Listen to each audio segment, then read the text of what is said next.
У нас в Киеве все бабы, которые сидят на базаре, все ведьмы. Николай Васильевич Гоголь.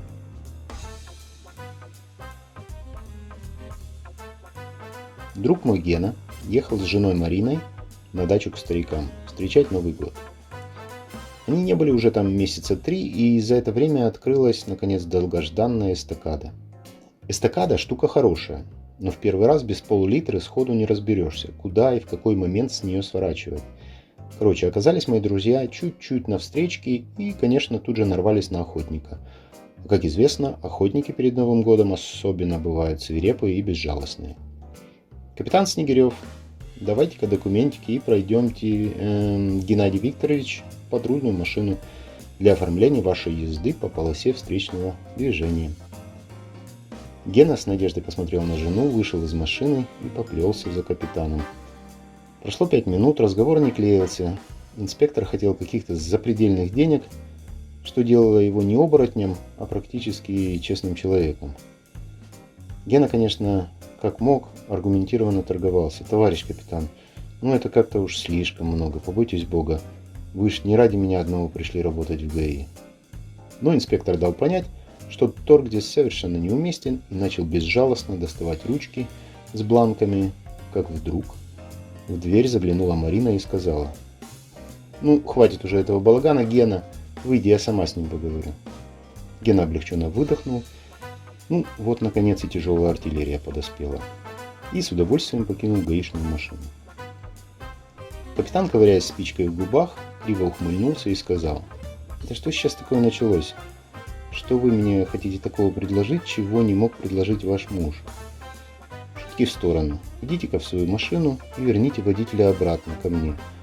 Он нарушил, с ним и будем разбираться». Но Марина даже не шелохнулась. Она как будто и не слушала капитана. Посидела, внимательно изучила его лицо, а потом, не отрывая взгляда, хихикнула невпопад и сказала: «Человек сам делает свою судьбу, ведь вся его жизнь зависит только от его собственного выбора. Женщина, хорош, я сказал, покиньте патрульную машину». Но Марина никак не реагировала, а продолжала свое. «А знаешь, чем отличаются умные от дураков?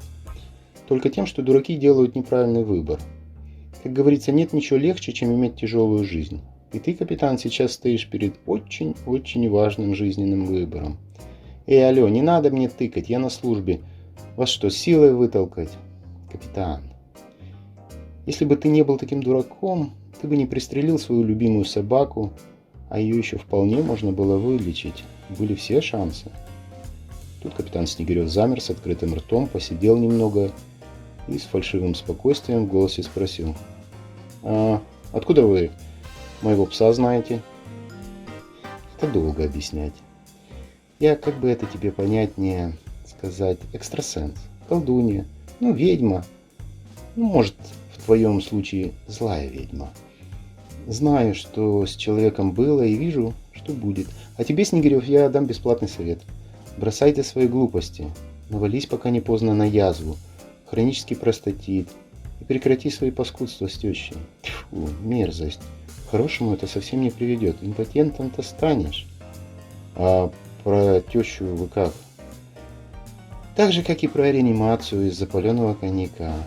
Короче, ты пока человек не совсем конченый, если, конечно, возьмешься за ум.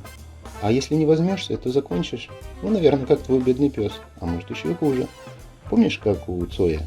Следи за собой, будь осторожен. А можно у вас еще что-то узнать? Нет, нельзя. Бесплатный прием закончен, а на платный у тебя ни денег, ни здоровья не хватит. А теперь думай и выбирай, Снегирев. Ты сейчас пожелаешь нам счастливого пути, а я в ответ пожелаю тебе здоровья и удачи в новом году. Или ты лишаешь моего мужа прав, я пожелаю тебе чего-нибудь совсем другого. Зачем вы так? Большое спасибо за беседу. Вот, возьмите документики, счастливого пути, всех благ, счастья в новом году. Постарайтесь больше не нарушать. Извините за задержку, служба такая. По скриптум. Так и хочется на такой славной и загадочной ноте обрубить сей рассказ, но это было бы несправедливо по отношению к тебе, дорогой читатель. Можно долго спорить о существовании ведьм, колдунов, экстрасенсов, но я должен сказать только одно. В природе все-таки существуют умные жены, и Марина как раз из их числа. Фокус весь в том, что младший брат у Марины тоже служит в ГИБДД в чине старлея. В общем-то, Гена за рулем не пьет и на переезде перед электричкой никогда не проскакивает, так что Марина всего 2 раза в трудную минуту обращалась к брату за помощью. И тут как раз такой безнадежный случай. И когда Гена с инспектором ушли в патрульную машину, Марина быстро позвонила брату. Алло, слушай, с наступающим, выручай. Короче, нас сейчас поймали и гнут встречку.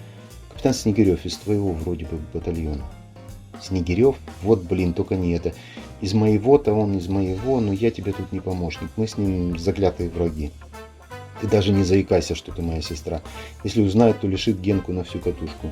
Да еще на меня заяву накатают, что пытался, мол, давить, выгораживать родственника и все такое. Но ты понимаешь, нас его никто не любит. Он мерзкий мужик, так что извини, сестрица, ничем помочь не смогу.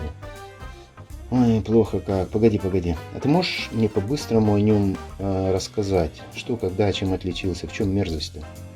Ну, в принципе, да. Смотри, этот урод, представляешь, недавно свою собаку пристрелил, вместо того, чтобы к ветеринару везти. Видимо, денег пожалел. А еще он...